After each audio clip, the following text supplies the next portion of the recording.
ጉበታችን ላይ ጉዳት ከሚያደርሱ ነገሮች መካከል ቫይረሶች አንደኞቹ ናቸው። ቫይራል ሄፓታይተስ እንለዋለን። ከዛ ውጪ በአልኮል ምክንያት የሚመጣ የጉበት ጉዳት አልኮሊክ ሄፓታይተስ፣ ድራግ ኢንዱስድ ሄፓታይተስ፣ አውቶኢሚዩን ሄፓታይተስ የምንላቸው የተለያዩ አይነት ጉበት ላይ ጉዳት የሚመጣበት መንገድ አለ ማለት ነው። ዛሬ የምናወራው ስለ ቫይራል ሄፓታይተስ ሲሆን ከነዚህም ደግሞ ይበልጥ ማጆሪቲውን የሚይዙት ሄፓታይተስ ቢ እና ሲ ነው።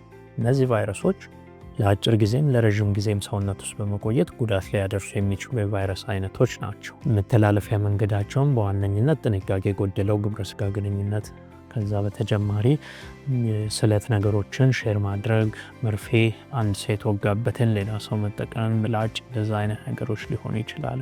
ወይ ደግሞ ደም በሚሰጠን ጊዜ ያ ደም ቀድሞ ምርመራ ያልተደረገለት ከሆነ ከእናት ወደ ልጅም ደግሞ በሄፓታይተስ ቢ አይነት ላይ ሊተላለፍ ይችላል። እነዚህ አይነት ቫይረሶች ሰውነታችን ውስጥ በሚኖሩ ጊዜ ብዙውን ጊዜ ምንም ምልክት ሳያሳዩ ጉበትን እየጎዱ ጠባሳ የተዉ ሊቨር ፌለር ድረስ ሊያደርሱ ይችላሉ። በሂደት ደግሞ ወደ ሄፓቶሴል ካርሲኖማ ወይ ጉበት ካንሰር ሊያደርሱን ይችላሉ ማለት ነው። ስለሆነም እነዚህን ቫይረሶች ሁልጊዜ ምርመራ ማድረግ ያስፈልጋል። ምንም ስሜት ባይኖረንም ቅድመ ምርመራው ማድረግ ይቻላል።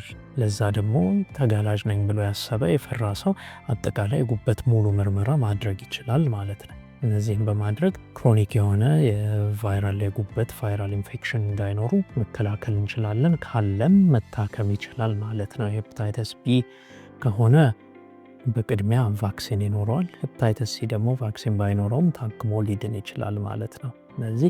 እነዚህን የቫይረስ ምርመራዎች ከሙሉ አልትራሳውንድ እና የጉበት ኤንዛይሞች ጭምር አጠቃላይ ምርመራ እኛ ጋር ማድረግ ይችላሉ። አመሰግናለን።